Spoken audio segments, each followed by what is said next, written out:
Hey everybody, it's Dave Specter in Chicago. Welcome to the podcast where blues from the inside out becomes blues from the inside in, as we're all stuck in our shelter-in-place little abodes.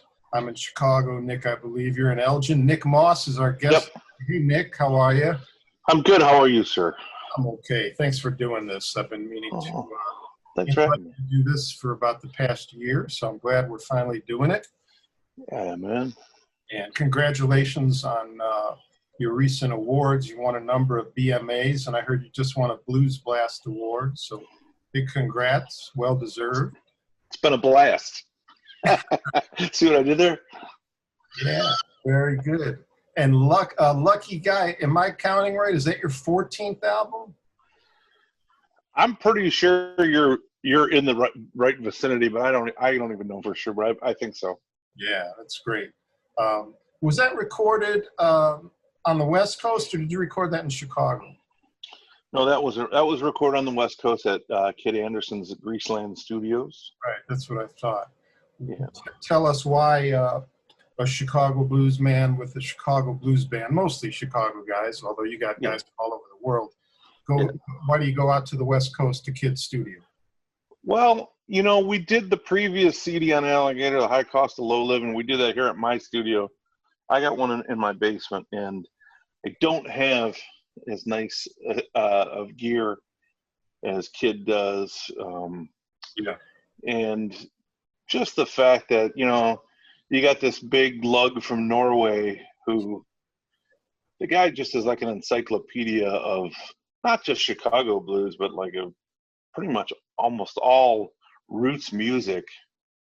And, that on top of all his fascination with recording gear and backline. I mean, if you saw like just my drummer was in heaven. He must have had 300 cymbals, to choose from. Kid is he goes all out. Anyways, he's really good at what he does, and he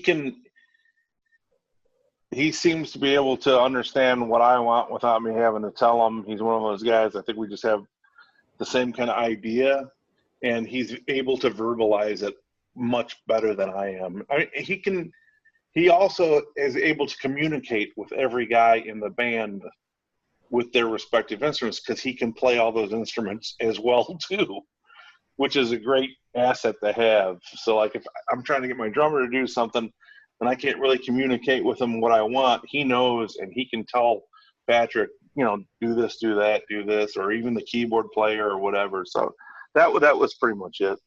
Great. And since the pandemic hit, I know you've been home and doing some streaming shows. Have you been doing any writing, any preparation for another record? Absolutely, yeah, man. Just recently started writing some stuff, hopefully to have something ready by, I'm being very optimistic, hoping that by this time next year, things will start maybe getting back to normal. I feel like it's going to be slow. I'm not trying to tell the future here, but I would like to think that at least by this time next year, things could start getting back to some kind of normalcy. I don't know what that's going to look like. I know there's a lot of places closing, but I'd like to have some product for, eventually when we start getting out there a little bit more. Do you find people are still buying CDs? I know you're a road warrior usually when you're on the road. Are you finding people are buying product, or do you hear people say, "Oh yeah, I listen to that on Spotify"? I think in the blues world, man, most of the people, I'm not disparaging any of our fans, but being of their age brackets, they're still buying CDs.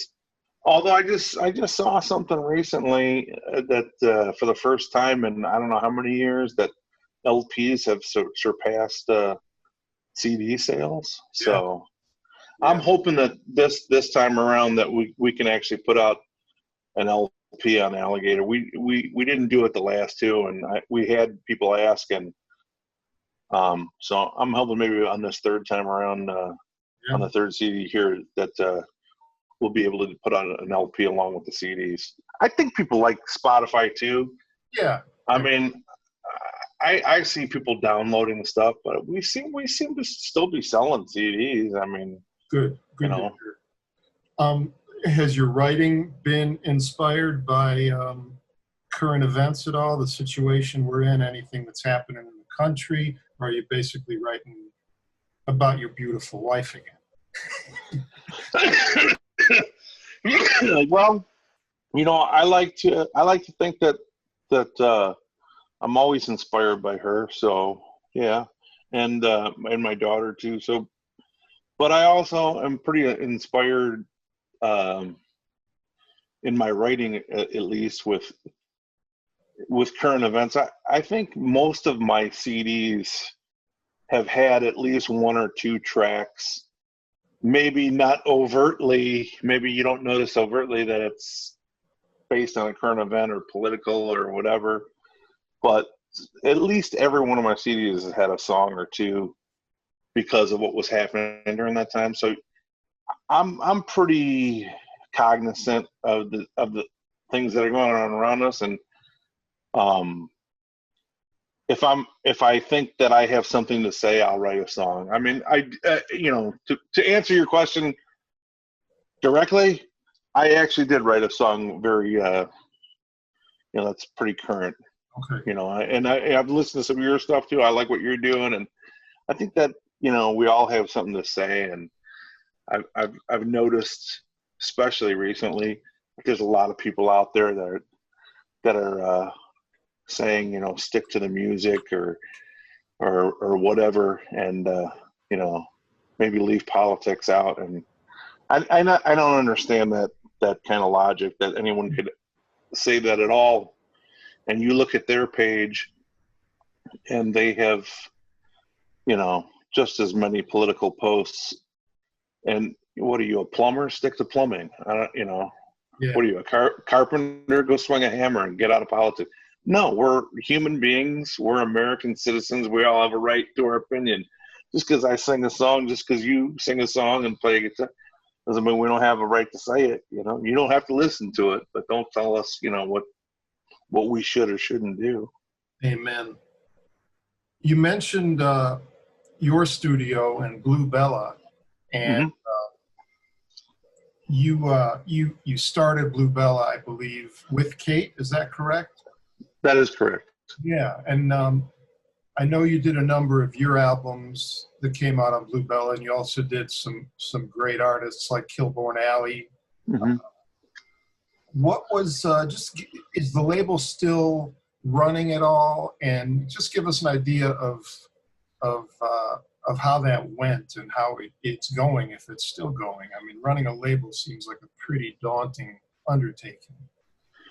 Well, to be quite honest, it's not. It's pretty dormant right now. I mean, so the way it went was early on, you know, just trying to get anyone interested in putting music out. You know, as you're well aware of, when you're a young musician, it's hard to get people to give you a shot, give you a chance. You know, not to say maybe the talent level isn't there or whatever, but a lot of times, you know, no matter how many times you knock on the door or beat on the door, they're just not ready for you. So I tried early on to get somebody interested in putting something out, and then I'm gonna do it myself. So I recorded my first CD. You know, the late, you know, Lou Slim worked with you, our pal Slim. He came out and helped put this together, and then I had it. And then, you know, Kate was, you know, pretty instrumental in making it look like something. She built me a website, and this was before we were even together.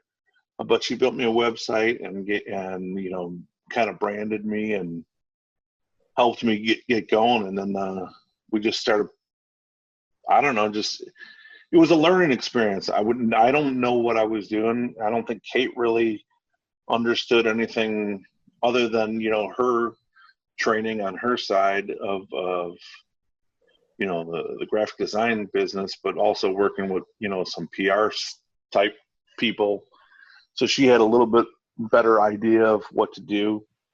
And it was definitely a learning experience. I can tell you that after, I don't know, 11 or 12, I don't know how many I put out, but then we put out, like you said, with Kilborn Alley, and Jerry Hunt put one out, and we had Matthew Stubbs, and I think even the Cashbox Kings did one on our label.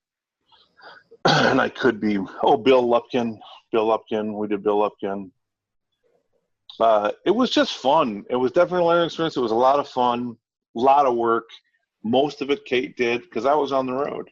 Yeah. And if people you want know, I'm sorry, go ahead. Go ahead. No, I was just going to ask if people want to check out the Blue Bella catalog, are the records still available and in print? I think a lot of them still are. I'm not gonna. I would love to say yes, I know for sure that they all are, but I think a lot of them still are. So you could probably find them on CD Baby or Amazon or you know. I think a lot of that stuff is downloaded on Apple. You can still find it on Apple. But yeah, it just became a lot to do. And then once Kate, you know, that whole time Kate was freelance working from home and raising our daughter. And then when my daughter turned about 12 years old, Kate took a job in the city with a PR firm as an art director for a lot more money and better benefits. And once that happened, it was, you know, really hard to be able to maintain all that stuff. And so it was like perfect timing that Bruce decided that he wanted to be, you know, interested in what I was doing when Dennis joined my band. And he's like, you know, personally, I love when you do traditional blues with a harmonica player, and I'm glad Dennis is in your band. I would love to do something with you. I was like, oh, okay. So now it was like perfect timing. Kate got that job, and Bruce seemed interested, and then we were off. And I will say this, that when I went for my very first meeting at Alligator with his whole staff sitting around a table and met them all, and each person went around the table introducing themselves and telling me their job, in my mind, the only thing I could think of was like, holy shit, how did we do our label this long? Because we didn't do any of that stuff. Yeah. Yeah, I was like, wow. But yeah, you know, it was a good time. But I don't know, maybe someday we'll get back to putting some stuff out again. I love doing it. It's just a lot of work, like you said. Yeah. Yeah, I think one of the most remarkable things about Alligator that I've seen, and I've met a lot of the staff and know a lot of them, is so many of them have worked there for so long. Yes, he's been able to keep people for a very long time. That says something about a place of business and the owner, obviously. And you know, I think that was another level of comfort of switching and going with someone else, you know. And after all these years of doing it myself, it was nice to know that these people were all bought into the label and bought into Bruce's vision over all these years. And you know, I've met people in this business, especially, you know, in the blues side of it, that I ask myself when I walk away, what are you even doing around blues? You don't seem to really care for it. You know, but to them, it's more business and less about the music and blues. And one of the things I came away with, especially with that staff, is they all really actually love the music that they're putting out. Mm-hmm. Mm-hmm. Yeah. You know, so that's cool. Yeah. Nick, I'm curious on your take on the categories, styles of blues that get used and thrown around and placed on musicians like us. You know, the West Coast blues, the jump blues, obviously the Chicago and Texas blues. And do you find that to be just something that fans and DJs need in order to, you know, categorize or talk about the musicians they like? Or do you find that it has musical value and importance? That's a good question. I think that when I was younger, like, it was very important for me to have that distinction. You know, I think, you know, when you're younger and you're also enthusiastic about something and you're learning about it and you're throwing yourself headfirst into it, you have to have that distinction. And maybe you're a little, I don't know, over eager to say, no, this is this and this is that, and you can't mix the two. But I also think that I don't know. To me, if it moves me, it moves. Nowadays, I'm like, if it moves me, it moves me. I love just stuff that's organic and comes from here more than here. And if it moves me, it moves me. But to ask if there's an importance to it, I think there is an importance to just in history's sake, just so we know where this stuff came from, that to say, yeah, this is Chicago blues, this is Texas blues, Louisiana blues, jump blues, soul blues, rock blues. I think it's important that we don't forget it. I don't know how important it is for me, whether you want to call me just Chicago blues or jump blues or whatever, it's not important for me anymore. I mean, I don't begrudge anyone anymore about what they think my music is. I mean, I took off. I mean, I didn't play traditional blues music for about 5 or 6 years there, you know, and there was 4 or 5 of my albums, at least 5 of my albums, that I wouldn't call traditional blues, or, you know, that were just me exploring, playing for a little bit and exploring like stuff that I have always loved and stuff that led me to blues and stuff that I was hearing, because there was a time in my life when I didn't listen to anything but blues. I mean, in my 20s, I didn't even have a radio in my car because I didn't want it to be infected. I didn't want to turn the radio on and hear something and have it seep in and ruin what I was trying to do. And so, yeah, I don't know. Labels, I think they inhibit some people, and I think some people, I like to feel that if they inhibit those people, or, you know, prohibit them from expanding their horizons or whatever, or expanding their ears, that's a shame. But I like to think that I've gotten to a point, or maybe age-wise or what, where I don't let it inhibit me anymore. Yeah. I do love traditional blues music. I do love Chicago blues, but I love swamp blues from the 60s and 70s. I love West Coast. I love, you know, Texas, like you said. I love it all. So I think there's little hints of all of it in my playing. Even if I'm playing Chicago blues, sometimes you'll hear me play, you know, some Guitar Gable stuff in there, or whatever, you know.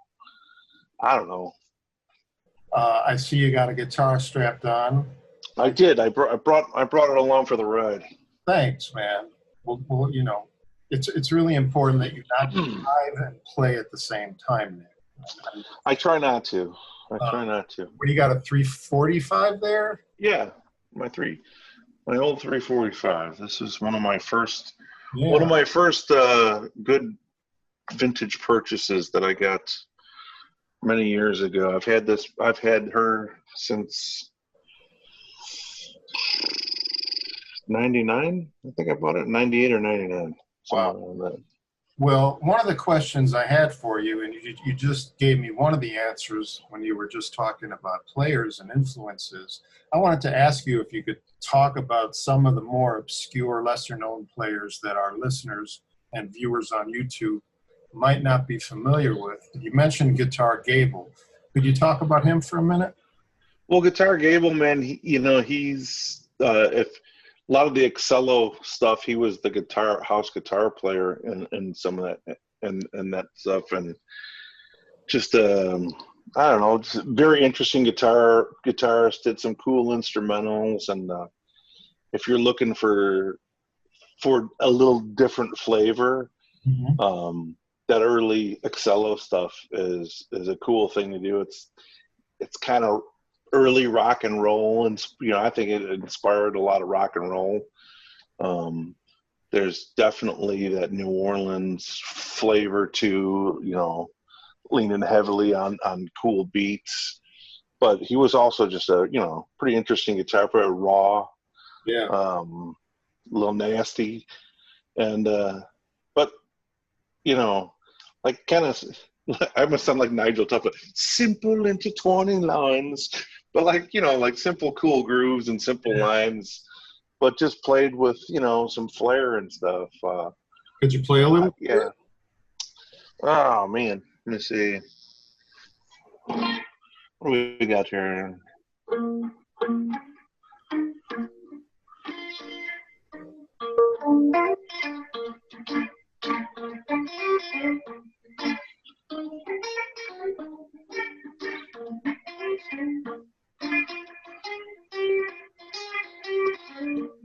Yeah. Something like that, I even forget what the hell that song is. Anyways, but but he played on other people's recordings. Yeah. His other obscure guys. I'm sure a lot of people know Earl Hooker, but maybe some guys don't. But Earl Hooker was probably one of the first guys that, if I can just flip it around like this. So when I first started playing, BB King was my mom had BB King in her record collection. So I mean that was the first thing that caught my eye and my ear was a BB King record. And then of course, one day watching Sanford and Son, and BB King's on Sanford and Son. And then staying up late, sneaking up late on and watching Johnny Carson. I see BB King on Johnny Carson one night, and as a kid. So he was always around. And then my mom started telling me about guys like Muddy Waters and stuff. So I was already learning about, like, I guess the forefathers of blues and stuff. But then as I started delving more into music and more into blues music, the first guy that caught my eye that I had no idea who this guy was. I'm like, oh, well, what is that guitar, man? Is that a wah-wah pedal? Is that fuzz in a blues song? What's happening here? And someone told me, oh yeah, that's John Lee Hooker's cousin. Guy's name is Earl Hooker. You gotta check this out. And I got an Earl Hooker. I think it was Fungus Among Us. Yeah. That turned me around, and his playing. He was one of those guys that could play anything and play in any style, and he kind of could try to sound like other players too. He was like the original Billy Flynn. Billy can sound like anybody, man. Like Earl was like that, and I don't know. I listened to. Let me see what other obscure guys. I like Pee Wee Crayton a lot. Yeah. He was like the poor man's T-Bone, they said, but just talk about some of the guys that you played with early on in your career in Chicago. Well, you were one of them. I got a chance to play with you. You gave me some gigs playing bass, man, when I first started as a bass player. So I just saw a photo Hank Maury posted some photos from back in the day of the Rhythm Kitchen. I remember playing gigs there with you. Yeah. Yeah, I started as a bass player, so my first gigs were just going down to the jams. I tried to get into every jam I could. My brother and I would go. I was still in high school. I was like sophomore. We would sneak into these clubs. I would sneak in. Sometimes they cared, sometimes they didn't. I would just try and get down there. But then Buddy Scott was like the first guy to give either my brother or I any kind of chance to come actually play shows. I think he just got a kick out of these two white kids coming down to the south side and hanging out in clubs. We're kind of fearless. We just went, where are you playing? And he'd tell us, and he's like, I don't know if you guys, we'd show up, and oh man. So Buddy Scott was one of the first guys. And then I just remember I got like my first official gig playing bass for Jimmy Dawkins. And I think I was 18. Wow. And that lasted less than a year because I didn't know what I was doing. I really didn't. And I remember Jimmy just said, I'd really like to, keep you on. You seem like a good kid. He goes, but you just ain't following me. And Jimmy didn't stick with the form too often, right. And then of course, he had Ray Scott on drums. And I don't know if you remember Ray Scott. Man, trying to play with that dude, that was rough sometimes, if you weren't used to that, and I just remember feeling like I'm never going to let anyone tell me again that I'm not ready for this, or I'm never going to let anyone tell me that, I'm not good enough. So I just remember going every night that I could go. I sat in front of Bob Stroger. Calvin Jones was still in town before he moved down to Senatova. Calvin was playing on Sunday nights there with Sonny Land and Steve Forney and those guys. And Calvin would play. And Willie Black, remember Willie Black? Dude. And Willie Kent. And I would go and sit in front of those guys. And I don't know if I was just too naive to know better, but I would just walk up to them and just go, hey, man, how did you do that? How do you play that? How do you play that line? And none of them ever said, get out of here. They were all like, oh, man, this is how you do it. Wow. And which was awesome. And so I remember that Melvin Smith at a jam says to me, hey, man, I got a call to go on the road with Willie Smith with Big Eyes, but I'm on the road with Coco. I can't do it. I gave him your number. I said, there's this young kid. So he might call you. And I just remember getting a call from Willie. And he says, hey, man, can you go on the road? And I said, yeah, man. I said, how long's the tour? And he said, it's about 7 weeks. And I said, wow. I said, when are you leaving? He said, tonight. It's like 2:00 in the afternoon. And he says, can you make it? And I went, yep. And I took all my clothes that were laying on the floor and I threw them in a garbage bag. And I figured, well, I'll just wash them on the road. I didn't have, 7 weeks. I didn't have 3 days worth of clean clothes. So I just threw them all in a big Glad garbage bag and packed my clean clothes and packed my amp and my bass and drove to the south side of 43rd and Lake Park and met Willie Smith and that was it. And I think, after the tour was over, he said, you ain't Calvin, but I think you got potential. I'll keep you. Wow. And I was, okay. And we had about 3 weeks off before the next trip. And I went every night that I could find where Calvin was playing. And then Calvin invited me to his house. And I went to Calvin's house, and I had him show me, like, as much as he could show me. And I remember we went on the next trip, and the first night of that second trip, about 2 songs into it, Willie looks up at me and goes, I don't know what you did, but you got it now, motherfucker. And that made me feel good. That's great. Yeah, man. I don't, I'm sure he was just giving me some confidence because that was big shoes to fill. Yeah, that's a great. When did you switch to guitar, Nick? Well, Willie Phillips was in a band. Willie Greason, you know, he was in there, and that guy, man, I still love Willie's playing when I get to see him play. That guy was always one of my favorite guitar players, just real tasty, you know Willie, he's a mellow dude, man, but just a tasty guitar player, plays the right stuff, likes the right stuff, and I happened to get lucky because he was pretty much my roommate on the road in that band. Yeah. And so every night after the gigs, I'd be like, hey man, show me how you played that on that singer, show me how you played that, and so eventually after a while, he would let me switch with him on a couple songs and say, you play guitar, I'll play bass. And so then Willie Smith saw that happen, and when Willie, it's a lot of Willies. When Willie Greason decided, you know, he had to leave the band, Willie said, man, you want to be a guitar player anyways, why don't you switch your guitar and we'll hire a bass player, and then you can show the bass player what to play. And I was like, okay. So, yeah, and I think I was maybe 21. Yeah. 21, 22 then.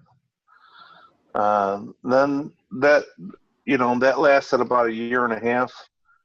And then Willie went to go on the road to do a Muddy Waters tribute tour over in Europe. And Jimmie Rodgers was on it with him.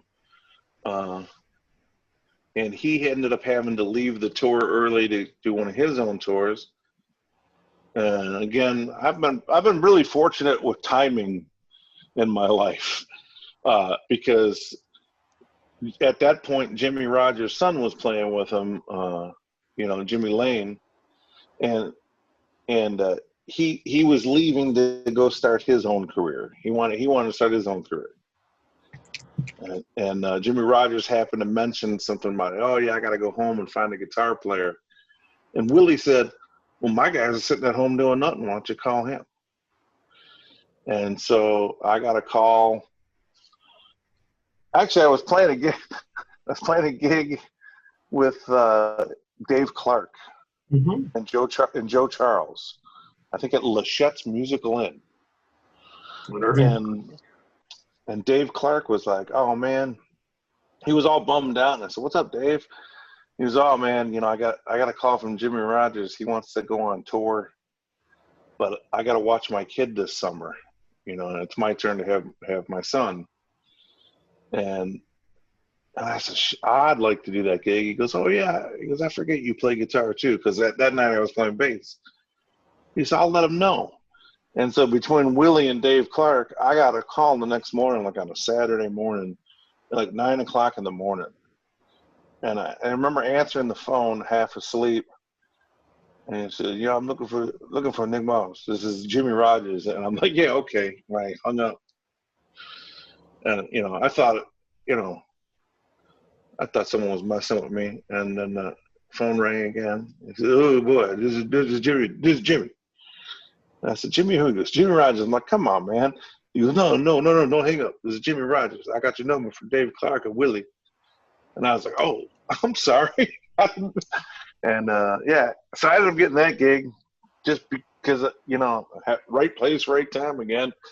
I almost blew it. If I would have hung up that second time, it probably wouldn't have happened. But, I ended up, that lasted almost 4 years. And Wow. then eventually Jimmy's son wanted to get back in the band. I think that was right at the end when Jimmy knew he was ill. He didn't let us know, but I think he knew. And I think he wanted to get his kid back in the band for the, last year of his life or whatever. So, yeah, that's my history there. And then I started my own thing. Right. And that's been going now for how long, Nick? Since 98. Okay. 1998. Talk about some of the guys in Chicago you used to like to go hear. Again, maybe some of the lesser known people, if you want to mention a few. I know we were both lucky to come up at a time when you could go see, Lewis and Dave Myers and Otis. Oh, yeah, man. All those guys. I really like the South Side scene, hanging out with my brother, because Joe was Buddy Scott's, pretty much band leader for a while. And I loved hanging out on the South Side and the West Side clubs and seeing guys like Johnny Dollar and, go see Boston Blackie. Yeah. And Tail Dragger and those guys, the Fish Market, and, and then, there would be nights where we'd be playing with Buddy Scott's band, and Buddy had one of those bands that people just like to come see and hang out. And I remember nights playing like at Lee's Unleaded Blues, and the door would open and you'd hear like this murmur, and then the women would start. The women would start screaming, and all of a sudden, like Bobby Bland would walk in with a full-length fur coat on. But it's winter. Come in that corner door at Lee's, he's got this full-length fur coat on, and Bobby Bland can walk in because he's in town. And then he'd sit in, on this little stage, and Johnny Taylor would come in, or Buddy Ace, if Buddy Ace was in town. Buddy Ace, man, the Silver Fox, that dude. One night we were there, all three of them were there. Wow. Yeah, and it was stuff like that, man. I remember those nights; those were cool. I heard that Lee's Unleaded Blues was just recently bought and is going to reopen. Did you hear about that? Yeah, I did. I saw that article. That's really cool. I know that, like Joe played there so often, man. Joe, my brother, he used to tell me that like he couldn't get the smell of Lee's out of his clothes because he played there so often.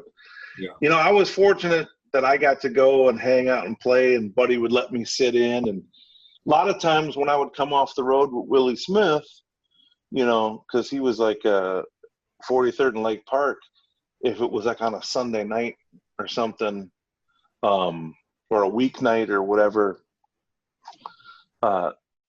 we'd get off the road, come home, and still be time, and I would drive over to Lee's and catch their last set and hang out.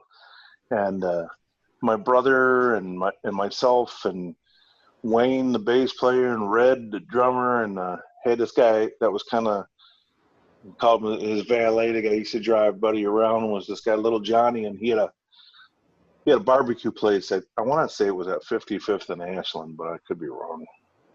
But he had a barbecue place, and that guy would, we'd go over there and get some ribs and drink wine out of the bottle together. We thought we were real cool bluesmen. Passing the bottle of wine out and eating barbecue at 4 a.m. after the gig, and I don't know. I miss those days though. It sounds familiar. I think I spent a few nights doing that too. It's thanks for taking us to the South Side and the West Side, because unfortunately over the last number of years that scene unfortunately has kind of dried up. Yeah, man, it's it's unfortunate to see that, and then of course now with what we're all facing right now, everything is drying up. But the one thing I know, for being in this business long enough, is that, a lot of places come and go, but it seems like something will always pop up in its place and take it. There might not be as many places as there used to be, but I'm always hopeful and optimistic that something else is going to pop up and take its place. Hey, Nick, I know we could talk for another hour or two. Yeah, man. But could you just maybe, first of all, if it wouldn't disturb the neighbors, could you turn up a little and leave us with a little playing on that beautiful 345? Sure, I can do something for you.